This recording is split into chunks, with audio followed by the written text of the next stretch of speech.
தமிழ்நாடு மீண்டும் பெண்களுக்கு பாதுகாப்பான மாநிலமாய் ஆகும்.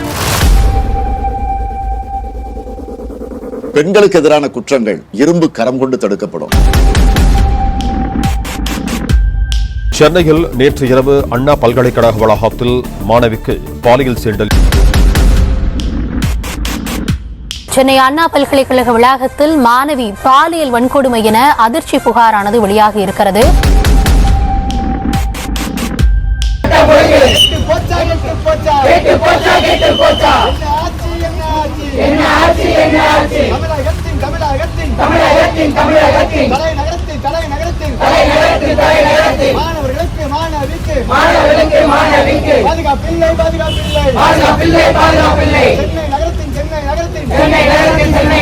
காவல்துறையின் சட்டம் ஒழுங்கு